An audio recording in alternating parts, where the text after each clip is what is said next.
안녕하십니까. 2019년 9월 3일 최백모 이펙트 시작하겠습니다. 오늘 새벽 2시 30분까지 조국 법무부 장관 후보자의 기자간담회가 있었습니다.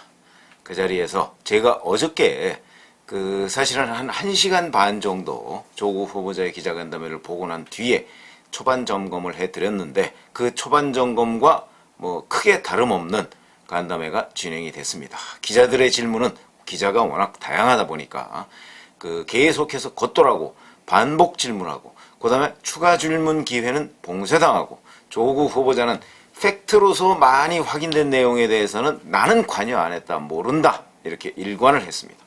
그래서 사실은 가장 중요한 문제라고 할 수 있는 이른바 단국대 의학 논문에 대해서도 한영외고 담당 교사가 만든 프로그램이다 라고 얘기했습니다.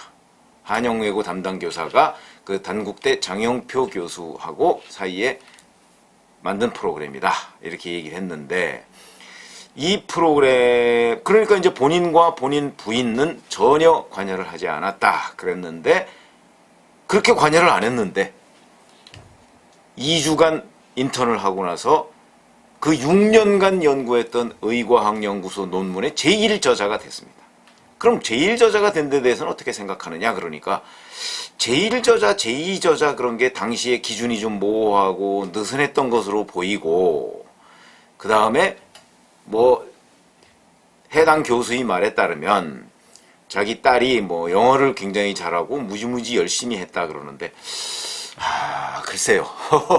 2주간 딱 2주간 고등학교 1학년짜리가, 그것도 한영 외고에 다니는 1학년짜리가 그냥 일반 뭐 사회과학에 무슨 뭐 정치학이나 이런 걸 제가 뭐 폄하하는 거 아닙니다만은, 정치학이나 사회학이나 뭐 이렇게 보통 접할 수 있는 것도 아닌 의학 논문에서 신생아 혈액을 채취해서 그걸 가지고 실험을 하는 의학 논문에서 그냥 제3저자 내지 공동저자도 아니고 제1저자가 됐다는 것을 조국 후보처럼 이렇게 얘기하는 것이 과연 적합한 얘기냐, 맞는 얘기냐, 거짓말 아니냐, 이렇게 생각할 수밖에 없고, 어제 바로 의학협회장이 어불성설이다 이렇게 얘기를 했습니다.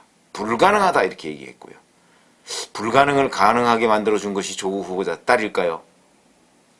두 번째, 자, 사모펀드 부분. 사모펀드는 조국 펀드로 다 뭐 입증이 됐습니다. 왜냐하면 거기에 조국 후보자 부인, 아들, 딸, 조국 후보자 처남, 그 처남의 자식들까지 다 포함되어 있고 나머지 기타 외부 인사는 전혀 없고, 그런 게 가족 펀드죠. 그러니까 이건 결국 무슨 얘기냐면 공직자 백지 신탁 제도가 있는 공무원윤리법을 어기고 실질적으로 공직자 주식을 팔기는 팔았는데 직접 투자만 안 할 뿐이지 자기 패밀리 펀드를 만들어서 간접 투자를 한 겁니다. 일종의 편법이다.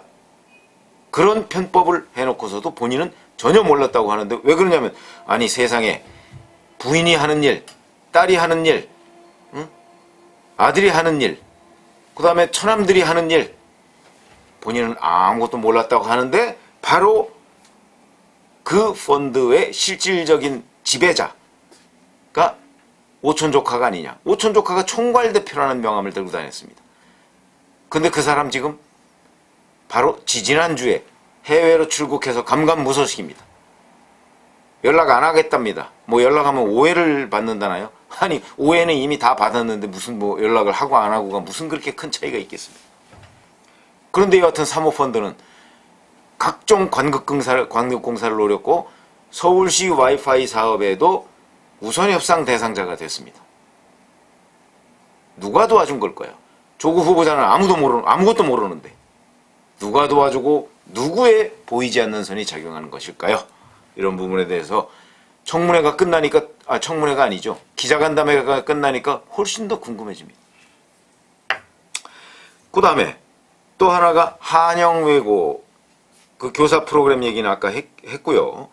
그 다음에 이제 환경대학원, 서울대 환경대학원 그 802만원 장학금 문제입니다. 반납하려고 했는데 반납이 안 된다고 그래서 그 두 번째 학기에도 받았다 이렇게 얘기를 했는데, 그 운영하는 재단 쪽에서 물어보면 반납을 받아주지 말라는 그런 규정 자체가 없었던 것으로 알고 있는데 도대체 어떻게 된 얘기인지 모르겠다. 세상에 장학금을 반납하겠다고 하는데 반납을 안 받아주는 재단이 있을까요? 그리고 또 하나는 장학금은 본인이 받기 싫으면 안 받는 것이죠. 안 받겠다고 하는데 억지로 장학금 맡기는 사람이 어디 있습니까?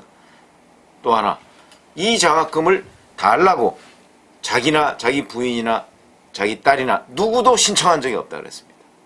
누구도 신청한 적이 없는데 장학금이 나왔습니다. 이게 무슨 얘기입니까? 부산대 의존원 장학금 6학기를 받았죠. 낙제하고서도. 이거와 관련해서도 장학금 만든 노한중 교수와 뭐 식사를 한 것까지는 인정했습니다. 그러니까 무슨 얘기냐면 2015년 9월 달에 그러니까 딸이 낙제를 한 그 다음 학기죠. 다음 학기에 조국 후보자의 모친이 그림 4점을 기증합니다. 그러니까 10월 달에 그 갤러리 오픈식을 하는데 그 자리에 조국 교수가 갑니다. 가고 그와 그 자리에 노한중 교수도 참석합니다. 거기서 만났겠죠? 만났는데 그날 저녁에 또 같이 만찬을 하는데 물론 둘이 만찬한 건 아닙니다. 다른 사람들과 함께 만찬을 합니다. 그리고 그 다음 학기에 장학금을 받기 시작해서 6학기 연속으로 장학금을 받습니다. 본인은 그 만찬 장소가 여럿이 모이는 자리이기 때문에 그런 자리에서 내가 특별히 장학금을 부탁할 수도 없고 한 적도 없다 이렇게 얘기를 합니다. 그럼 그 장학금은 어떻게 된 겁니까? 그 장학금은 노한중 교수가 그 당시에는 서울대 법대 교수였으니까 서울대 법대 교수의 딸이 야, 이 부산대 의전원에 왔구나. 그러니까 내가 장학금을 줘야 되겠다. 그런데 낙제를 했대? 그러면 격려하는 의미에서 장학금을 줘야 되겠다. 이렇게 생각했을까요? 그건 뭐 노한중 교수만 알 일입니다만은 우리가 상식적으로 보면 그렇게 했더라도 설령 다음 학기, 한 학기 정도 장학금을 줬겠죠. 근데 어떻게 6학기 연속을 줍니까? 왜 그러냐면 노한중 교수가 준 장학금이 조국 후보자 딸 외에 그 전에는 5명이 더 있었습니다. 그 5명은 다 다른 사람입니다. 한 번씩만 줬습니다. 근데 조국 후보자 딸에 이어서 딸에 딱 도달하니까 거기서부터 내리 다른 사람은 다 제끼고 조국 후보자 딸만 6번을 내리줬습니다. 하늘이 도왔을까요? 본인은 모르는 사이에 부산대 의전원 장학금이 하늘에서 뚝 떨어지고 서울대 환경대학원 장학금은 아무도 신청한 교수도 없다고 서울대 자체 조사 결과 나왔는데 아무도 신청한 사람 없고 조국 후보자 딸도 신청하지 않았고 조국 후보자 본인도 얘기하지 않았고 부인도 얘기하지 않았는데 장학금이 뚝 떨어졌습니다. 세상에 이런 로또가 어디 있습니까? 그래서 어제 오늘 새벽까지 이어진 조국 후보자의 이 기자 간담회를 보고 나서 제가 얼핏 떠오르는 얘기가 있습니다. 2015년 5월 5일 기억나십니까? 우주의 기운. 당시 박근혜 대통령이 어린이날 모인 학생들을 위해서 이렇게 얘기했습니다.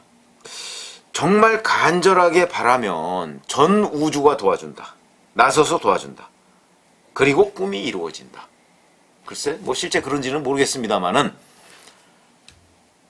조국 후보자 가족이야말로 전 우주가 나와서 도와주지 않고서는 이런 일이 있을 수가 없습니다. 자기는 아무런 조치와 행동과 무슨 부탁을 하지 않았는데도 불구하고 의학 논문에 자기가 딸이 전혀 모르는 분야인 의학 논문의 제1저자가 되고 또 그걸 자기소개서에 써가지고 고려대에 합격하고 자기도 모르는 장학금이 하늘에서 서울대 환경대학원 하늘에서 뚝 떨어지고 부산대 의전은 하늘에서 뚝 떨어지는 이런 일은 우주가 도와주지 않고서는 있을 수 없는 일입니다. 조국 후보자 가족에게 우주의 기운이 모아진 것인지 청문회를 끝나고 나니까 그 부분이 궁금해집니다. 청문회가 아니죠. 기자간담회. 저도 자꾸 헷갈립니다.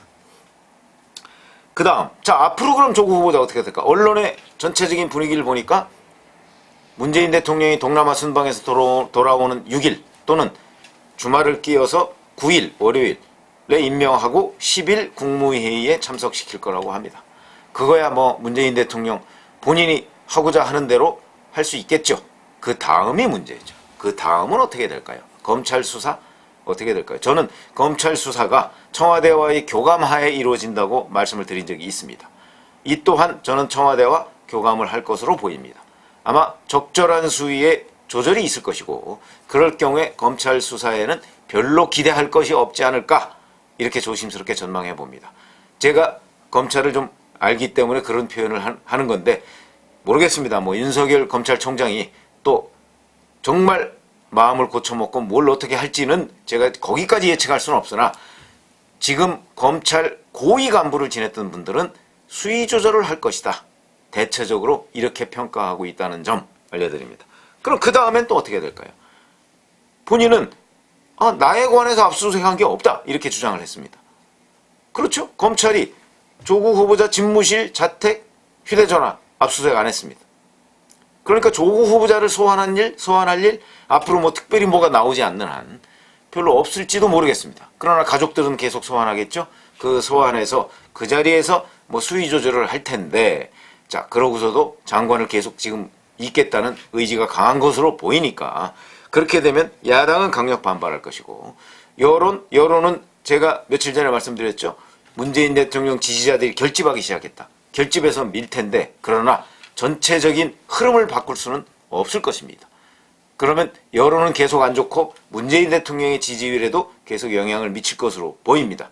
그 다음에 야당에서는 특검을 하자고 할 것이고 이 특검에 대한 국민적 지지 저는 점점 늘어날 것으로 봅니다. 무슨 얘기냐면 조국 법무부 장관 후보자가 임명되면 그 임명으로 끝나는 것이 아니고 또 다른 정쟁의 연속이 될 것이고 길게 보면 내년 총선까지 이어질 것으로 보입니다. 전국은 이래저래 요동을 칠 것이고 그 상황에서 경제는 일본과 싸우고 미국과 불협화음하고 점점 더 어려워질 것입니다.